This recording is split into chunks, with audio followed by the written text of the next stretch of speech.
జగిత్యాలలో మహబూబ్ రథయాత్ర కోసం రావడం జరిగింది.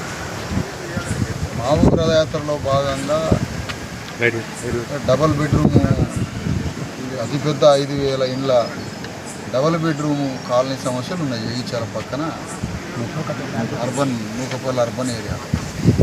సరే, రథయాత్రలో భాగంగా ఆ సమస్యల కోసం నేను వేలాది మందితోటి అంత పెద్ద కాలనీ ఎంత పెద్దదో సమస్యలు అంత పెద్దది.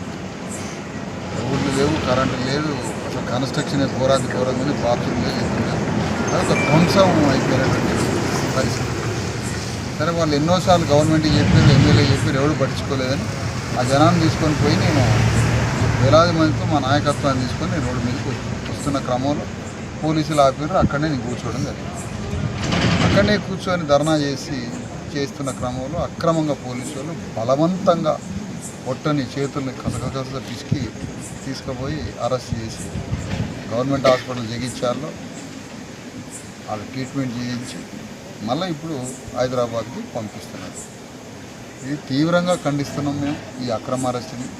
ప్రజా సమస్యల గురించి నిరసన రూపంలో ఎమ్మెల్యే పట్టించుకోలే, ప్రభుత్వం పట్టించుకోలే, కలెక్టర్ పట్టించుకోలే, మంత్రి పట్టించుకోలే. ఇలాంటి ఘోరమైన పరిస్థితుల్లో వేలాది మంది నివసిస్తున్న అంత పెద్ద కాలనీలో అంత ఘోరమైన సిచ్యువేషన్లో ఎవరు మరి వాళ్ళ సమస్యను పరిష్కరించేది ఎవరు? దీనికి సంపూర్ణ బాధ్యుడు సంజయ్ అనే జగిత్యాల ఎమ్మెల్యేనే. దీనికి 100% అతనే ఇది పరిష్కరించాల్సిందని డిమాండ్ చేశాడు. చివరికి అతని ద్వారానో ఎవరి ద్వారానో మొత్తానికి అరెస్ట్ చేయించాడు. ఈ అరెస్ట్కి కూడా సంపూర్ణ బాధ్యుడు సంజయ్ అని మేము ప్రకటిస్తున్నాం.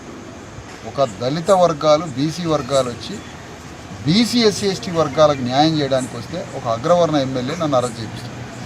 ఇది పూర్తిగా ఖండిస్తున్నాం.